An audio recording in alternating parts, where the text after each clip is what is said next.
وعلى أحبابه المواردين لأعدائه أما بعد فأعوذ بالله من الشيطان الرجيم بسم الله الرحمن الرحيم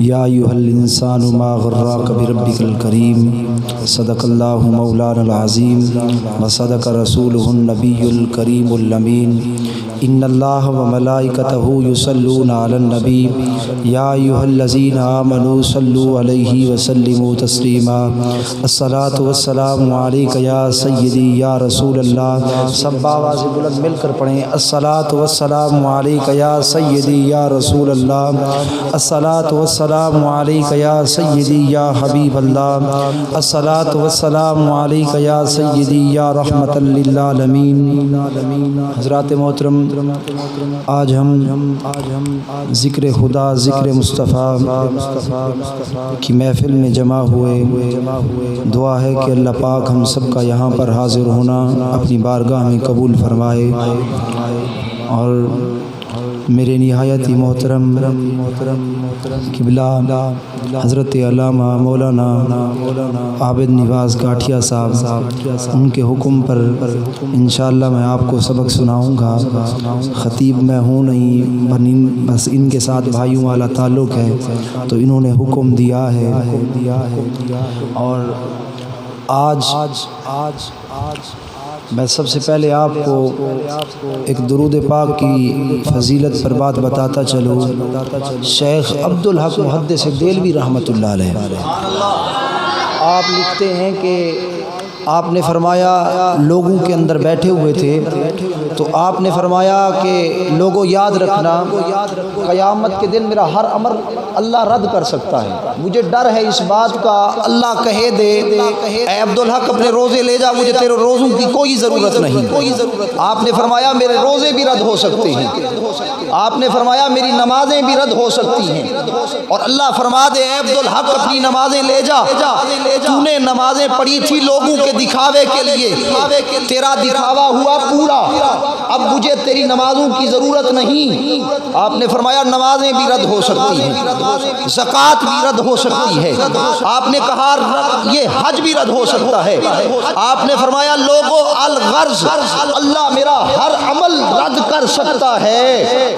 آپ نے فرمایا لوگو لیکن یاد رکھنا دو عمل ایسے کر رکھے ہیں اللہ مجھے یقین ہے اللہ وہ رد کر ہی نہیں سکتا، اللہ وہ قبول فرمائے گا۔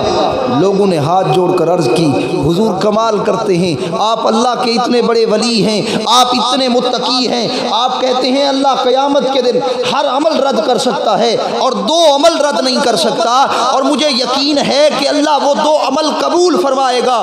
لوگوں نے ہاتھ جوڑ کر عرض کی حضور بتائیں تو صحیح وہ ایسے دو عمل کون سے ہیں؟ آپ نے کہا لوگوں یاد رکھنا وہ قادر مطلق کریم ہے، اللہ قیامت کے دن کہہ دے کہ نہ تیرے روزے قبول ہیں نہ تیری نمازیں قبول ہیں، اللہ ہر عمل رد کر دے، لیکن اللہ دو عمل میں نے ایسے کیے ہیں اللہ وہ رد کر ہی نہیں سکتا۔ ہاں لوگوں نے ہاتھ جوڑ کر عرض کی حضور پھر بتائیں۔ آپ نے فرمایا دو عمل ایسے ہیں اللہ رد کر ہی نہیں سکتا، اللہ یقین ہے مجھ کو اللہ وہ قبول فرمائے گا۔ لوگوں نے ہاتھ جوڑ کر عرض کی حضور پھر بتائیں۔ آپ نے فرمایا ایک میں نے یہ عمل کیا ہے کہ ہر سال مصطفیٰ کریم کا میلاد کرتا ہوں، دوسرا عمل یہ ہے کہ محمد کی ذات پر درود پڑھتا ہوں۔ دو عمل ایسے کیے ہیں اللہ رد ہی نہیں کر سکتا۔ وہ کہتے ہیں کہ مجھے یقین ہے اللہ کہے گا اے عبدالحق یہ تیرے دونوں عمل قبول ہیں۔ تو آپ بھی حضور کی ذات پر اب ذوق و شوق کے ساتھ درود پڑھیں ایک بار، پھر انشاءاللہ آگے بات شروع کرتے ہیں۔ الصلاۃ والسلام علیک یا سیدی یا رسول اللہ، الصلاۃ والسلام علیک یا سیدی یا حبیب اللہ۔ اور ایک آپ کو اور بات بتاتا چلوں، یہ حضور کی ذات پر درود پڑھنا یہ اپنی جان سے غموں کو دور کرنا ہے، یعنی جو پریشانی کے عالم میں ہو، جو بیماری کے عالم میں ہو، وہ حضور کی ذات پر درود پڑھتا جائے، اللہ درود کے صدقے اس کی بیماریوں کو دور کرتا جائے۔ کیوں؟ آپ کہیں گے بات کر دی، میں خود قرآن سے آپ کو دلیل دینے لگا ہوں۔ مفسرین کرام لکھتے ہیں، یہ حضرت موسیٰ علیہ السلام کی قوم کا جہاں ذکر ہے نا، وہاں مفسرین کرام لکھتے ہیں کہ حضرت موسیٰ علیہ السلام کی قوم پر طرح طرح کے عذاب آتے اور وہ طرح طرح کی نافرمانیاں کرتے، اللہ ان پر طرح طرح کے عذاب بھیجتا، لیکن جب ان پر عذاب آتے ان کے اندر فرعون جیسا یہ ظالم شخص بھی تھا، خدائی کا دعویٰ کرنے والا، اتنا بدبخت شخص بھی جس قوم کے اندر ہو اور عذاب آنے کے باوجود وہ نہ مرے، وجہ کیا ہے؟ مفسرین کرام لکھتے ہیں کہ جب حضرت موسیٰ کی قوم نافرمانی کرتی، نافرمانی کرنے کے بعد سارے لوگ جب عذاب آتا تو پھر سارے لوگ ایک میدان میں جمع ہو جاتے، میدان میں جمع ہو جانے کے بعد سارے ہاتھوں کو اٹھاتے، اٹھا کر کہتے یا موسیٰ، اب اللہ ان سے عذاب کو ہٹا لیتا۔ کیوں؟ کیونکہ اللہ کی غیرت کو گوارا نہیں کہ کوئی میرے محبوب نبی کا نام لے اور میں اس قوم پر عذاب کو کرتا رہوں۔ سوال اتنا ہے، اگر کوئی مقتدی حضرت موسیٰ کا نام لے، اللہ ان پر عذاب کو رہنے نہیں دیتا، اللہ ان سے عذاب کو ہٹا لیتا ہے، پھر جو محمد مصطفیٰ کا نام لے اللہ اسے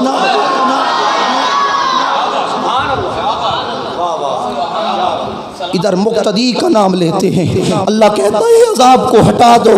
کیوں؟ کیونکہ یہ میرے پیارے نبی کا نام لیتے ہیں۔ اگر مقتدی کا نام لے اللہ عذاب کو ہٹوا دیتا ہے، فرشتوں کو حکم دیتا ہے عذاب کو ہٹا دو، اگرچہ میرے منکر ہیں لیتے تو میرے نبی کا نام ہے نا۔ ارے ادھر مقتدی کا نام لینے والوں سے عذاب ہٹ جاتا ہے۔ اگر کوئی مقتدی کہ امام الانبیاء محمد مصطفیٰ کا نام لے، اللہ اسے کیا مقام عطا فرمائے۔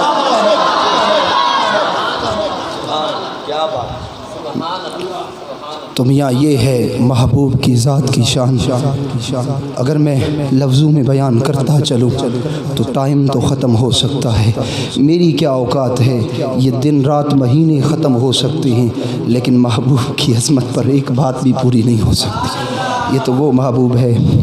اب میں نے جو آیہ کریمہ پڑھی ہے اس کے اندر کیونکہ ماہ رمضان کا مہینہ چل رہا ہے اور آج ماہ رمضان کے 3 عشرے ہیں، پہلا عشرہ ہے رحمت اور اس کا آج آخری دن ہے، تو اسی حوالے سے بات ہوگی۔ اللہ نے قرآن کے اندر ارشاد فرمایا یا ایھا الانسان ما غرک بربک الکریم۔ اللہ نے فرمایا اے بھاگے ہوئے انسان تو لوٹا، تیرا رب بڑا کریم ہے۔ اس کا سادہ مفہوم یہ بنتا ہے اے بھاگے ہوئے انسان تو لوٹا، تیرا رب بڑا کریم ہے۔ اللہ فرماتا ہے تجھے اور کسی دروازے پر جانے کی ضرورت نہیں۔ اگر اپنی جان پر ظلم بھی کر بیٹھا ہے، اگر کوئی اور عمل کر بیٹھا ہے، تجھے کہیں اور جانے کی ضرورت نہیں ہے۔ اے انسان تو بھاگ کر نہ جا، بلکہ تو میری بارگاہ میں آ جا، یا در مصطفیٰ پہ آ یا در خدا پہ آ، ایک بار آ جانا تیرا کام ہے، تیرے گناہوں کو بخش دینا رب کریم کا۔ اس آیت کا مفہوم یہی ہے اے بھاگے ہوئے انسان یا ایھا الانسان ما غرک بربک الکریم۔ ویسے اس کا ترجمہ یہ بنتا ہے کہ اے انسان تجھے کس چیز نے دھوکے میں ڈال رکھا ہے۔ سادہ سا مفہوم یہ نکلا اے بھاگے ہوئے انسان تجھے کہیں اور جانے کی ضرورت نہیں، بلکہ تو اپنے رب کی بارگاہ میں لوٹا، تیرا رب بڑا کریم ہے، تیرا رب بڑا کریم ہے۔ اکثر آپ نے دیکھا ہوگا کہ یہ اخبارات پر اشتہارات چھپتے ہیں اور لکھا ہوتا ہے فلاں بندہ گم ہو گیا ہے، فلاں بندہ گم ہو گیا ہے، اگر کسی کو مل جائے تو اسے اس پتے پر پہنچا دینا۔ اگر وہ خود پڑھ رہا ہو تو اسے کہا کچھ نہیں جائے گا، وہ اپنے گھر لوٹ آئے، اس کے گھر والوں کی طرف سے یہ اعلان ہے، اسے کہا کچھ نہیں جائے گا، بلا تشبیہ و تمثیل۔ اللہ فرمانا چاہتا ہے یا ایھا الانسان ما غرک بربک الکریم، اے بھاگے ہوئے انسان تو لوٹا، آ کر جھکنا تیرا کام ہے، 2 آنسو کے قطرے بہا دینا تیرا کام ہے، تیرے سارے گناہوں کو بخش دینا مجھ رب کریم کا۔ اب کوئی مانگنے والا ہو، رب کے کرم کو مانگنے والا ہو، اور رب کرم دیکھیں عطا کیسے کرتا ہے۔ ایک عربی شخص کے بارے میں آتا ہے کہ وہ نیا نیا اسلام لے آیا، اس کے دل میں خیال آیا اسلام تو لے آیا ہوں، کیوں نہ ہو آج جاؤں اور مصطفیٰ کریم کی زیارت بھی کراؤں۔ وہ حضور کی زیارت کے لیے آیا مکے کے اندر، حضور اس وقت مکے میں تشریف فرما تھے۔ جب وہ مکے میں آیا نا حضور کی زیارت کے لیے، اب دل اس کی پہلی نگاہ پڑی کعبے پر، اس نے کہا کیوں نہ ہو آج پہلے کعبے کا طواف کرتا ہوں، پھر جا کر کعبے کی زیارت کرتا ہوں۔ وہ طواف کے لیے رکا ہی تھا، وہیں طواف کر رہا تھا، قربان جاؤں اس کی شان پر۔ وہ طواف کرنے کے لیے رکا اور وہاں پر حضور بھی وہاں طواف کر رہے ہیں۔ تھا تو اعرابی، جانتا کچھ نہیں تھا، ابھی نیا نیا اسلام لے آیا تھا، پتہ نہیں تھا پڑھنا کیا ہے۔ اس کے دل میں آیا، منہ سے یہ جاری ہوا، یا قریب ہو یا قریب ہو یا قریب ہو، اور تو کچھ آتا نہیں تھا۔ اب زبان پر جو یہ آیا پڑھتا گیا، یا کریم ہو یا کریم ہو، یہ پڑھ رہا تھا، طواف کر رہا تھا۔ قربان جاؤں حضور کی ذات پر، حضور نے جب یہ الفاظ سنے نا، حضور کو بڑے پسند آئے، حضور وہاں تشریف لے گئے، اس کے پاس پہنچے، حضور نے بھی وہی الفاظ کہنا شروع کر دی۔ جب حضور نے وہ الفاظ کہے نا تو اس شخص کے دل میں آیا شاید یہ شخص میری نقل اتار رہا ہے۔ اس کے دل میں جو ہی یہ بات آئی نا تو وہ شخص وہاں سے گیا، کہیں اور چلا گیا۔ جب وہاں پہنچا تو پھر وہی الفاظ، حضور وہاں تشریف لے گئے کیونکہ حضور کو وہ الفاظ پسند آ گئے تھے۔ قربان جاؤں کملے والے کی ذات پر، حضور وہی الفاظ پھر دہرا رہے ہیں۔ جب اس نے سنا پھر وہ کہیں اور چلا گیا، حضور وہاں تشریف لے گئے۔ جب حضور وہاں پہنچے تو اب اس شخص کے رہا نہ گیا، پیچھے مڑ کر دیکھتا ہے اور کہتا ہے اگر تو اتنے سونے چہرے والا نہ ہوتا نا اپنی نبی سے جا کر تیری شکایت کر دے۔ جب اس نے یہ الفاظ کہے نا تو پھر صحابہ کرام وہاں موجود تھے، صحابہ جمع ہو گئے، انہوں نے کہا یہی تو وہ نبی ہیں جن سے شکایت کرنے کو کہتا ہے۔ جب حضرت وہ حضور کے قدموں میں گر پڑا، اب رب کی غیرت کو اتنا گوارا نہیں کہ میری محبوب کی ذات کے بارے میں کوئی شخص اس طرح کہہ دے، تو اگر کوئی اور بات کر دے تو پھر میرے رب کی غیرت کو کیسے گوارا ہوگا۔ سب سے زیادہ غیرت مند رب ہے، آپ کو پتہ ہے سب سے زیادہ غیرت مند رب ہے۔ تو رب کی رحمت، رب کی ذات کو یہ گوارا نہیں ہے کہ کوئی میرے محبوب کی ذات کے بارے میں ایسی بات کر دے۔ جب یہ الفاظ کہے نا تو حضور اللہ نے جبریل کو بھیجا، جبریل جلدی سے جا میرے محبوب کو یہ پیغام سنا، جو اس نے الفاظ کہے ہیں کل قیامت کے دن ہم اس سے حساب لیں گے۔ جب اس شخص نے سنا نا ہاتھ جوڑ کر عرض کرتا ہے حضور پیغام آتے ہیں یا جاتے بھی ہیں؟ حضور نے فرمایا میاں بتا کوئی تیرا پیغام ہے ہم پہنچوا دیتے ہیں۔ شخص نے ہاتھ جوڑ کر عرض کی حضور میرا یہ پیغام ہے کہ اگر رب قیامت کے دن مجھ سے حساب لے گا میں بھی رب سے حساب لوں گا۔ حضرت جبریل گئے، اللہ نے فرمایا میں تو قادر مطلق کریم ہوں، میں تو حساب لینے پر قادر ہوں، میں حساب لے سکتا ہوں، ذرا اس سے پوچھ تو صحیح وہ کس چیز کا حساب لے گا۔ جب حضرت جبریل آئے نا حضور کی بارگاہ میں، اب وہ شخص ہاتھ جوڑ کر کھڑا ہو گیا اور عرض کرتا ہے حضور میں کس چیز کا حساب لوں گا، میری کیا مجال کہ میں حساب لے سکوں۔ بات اتنی سی ہے اگر رب قیامت کے دن میری خطاؤں کا حساب لے گا میں رب کی عطاؤں کا حساب لوں گا۔ کہ ہم تو مائل بکرم ہیں، کوئی سائل ہی نہیں، کوئی مانگنے والا ہی نہیں۔ اب جب یہ الفاظ کہے نا اس شخص نے کہا حضور اگر رب میری بخل کا حساب لے گا میں اس کی سخاوت کا حساب لوں گا۔ حضرت جبریل کو اللہ نے بھیجا، جبریل جلدی سے جا میرے محبوب کے غلام کو یہ پیغام سنا، قیامت کے دن نہ وہ ہماری عطاؤں کا حساب لے نہ ہم اس کی خطاؤں کا حساب لیں۔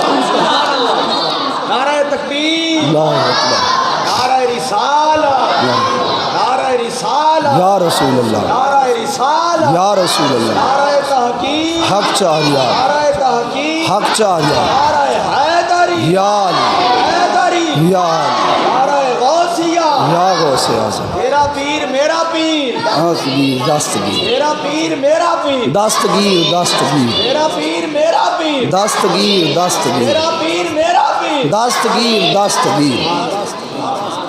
اللہ نے فرمایا جبریل جلدی سے جا میرے محبوب کے غلام کو یہ پیغام دے نہ وہ ہماری یہ عطاؤں کا حساب لے نہ ہم اس کی خطاؤں کا حساب لیں گے، ہم تو مائل بکرم ہیں کوئی سائل ہی نہیں۔ اللہ فرماتا ہے ہم تو ہر وقت عطا کرنے والے ہیں، کوئی مانگنے والا ہی نہیں، لیکن جس کو مانگنے کا ڈھنگ آ گیا وہ رب کی رحمت کو مانگتا ہے اللہ عطا کر دیتا ہے۔ نیا اسلام لے آیا تھا، لیکن کیا حضور کی محبت دل میں تھی۔ اصل میں یہی ہے بس، جس کے دل میں محبت مصطفیٰ ہے اور عمل اگرچہ قلیل ہے، کیونکہ گناہگار کی معافی ہے غدار کی نہیں، گناہگار کی معافی ہے غدار کی نہیں۔ تو میاں رب تو اتنا کریم ہے، کوئی آئے اس کے دروازے پر جھکے تو صحیح۔ وہ ایک بزرگ فرماتے ہیں کہ ہوا کیا، ایک بزرگ رو رہے تھے یہ بازار کے باہر کھڑے ہو کر، کسی شخص کا گزر ہوا، اس نے کہا بابا جی وجہ کیا ہے، روتے کیوں ہو؟ کسی کے ساتھ معاملہ ہوا ہے، کسی نے مارا ہے، کسی کے ساتھ پیسوں کا معاملہ ہے، بتاؤ ہم حل کر دیتے ہیں۔ اس نے کہا بیٹا نا میرا کسی کے ساتھ کوئی معاملہ نہیں، بات اتنی سی ہے، میں آیا تھا آج کہ ان بازار والوں اور رب کے ہاں صلح کرا دوں، اور میں آیا تھا اور ان سے کہا کہ آؤ تمہارے اور رب کے درمیان صلح کرا دوں۔ فرمایا پھر کیا بنا؟ فرمایا بیٹا بات اتنی سی تھی، میں ان سے کہتا ہوں آؤ صلح کرا دیں، لیکن یہ نہیں مانتے، یہ وہ مانتا ہے، وہ کہتے ہیں آئے تو صحیح، ایک بار جھکے تو صحیح۔ جھکنا ان کا کام ہے، ان کے ایک آنسو کے قطرے کے ٹپکنے کے بدلے اگرچہ سمندر کی جھاگ کے برابر گناہ ہوئے ساروں کو نہ بخش دیا تو رب نہ کہنا۔ وہ مانتا ہے، یہ نہیں مانتے۔ اب دوسرا دن آیا، پھر وہی بابا کھڑا ہے کسی قبرستان کے باہر، پھر وہ اسی شخص کا گزر ہوا، اس نے کہا بابا جی پھر کیا وجہ ہے؟ آج بھی وہی معاملہ ہے، کیا وجہ ہے؟ فرمایا بیٹا اور کوئی معاملہ نہیں، بس کل والی وہی بات ہے، آج آیا تھا کہ ان قبر والوں اور رب کے ہاں صلح کرا دوں، لیکن فرمایا پھر کیا بنا؟ فرمایا کل وہ مانتا تھا، وہ کہتا تھا آئیں تو صحیح، جھکے تو صحیح، ایک آنسو کے قطرے کے ٹپکنے کے بدلے سمندر کی جھاگ کے برابر بھی گناہ ہوئے ساروں کو نہ بخش دینا تو پھر کہنا۔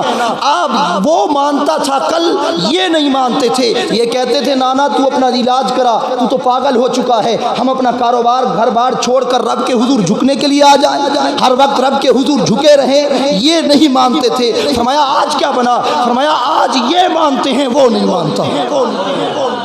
وقت پر قطرہ کافی ہے آب خوش انگام کا، کھیت جب جل گیا می برسا تو پھر کس کام کا، ہم تو مائل بکرم ہیں کوئی سائل ہی نہیں۔ دعا ہے کہ اللہ پاک ہم سب کو اپنے حضور جھکنے کی توفیق عطا فرمائے اور ہم سب کو اپنے محبوب کی محبت عطا فرمائے۔ وما علینا الا البلاغ المبین۔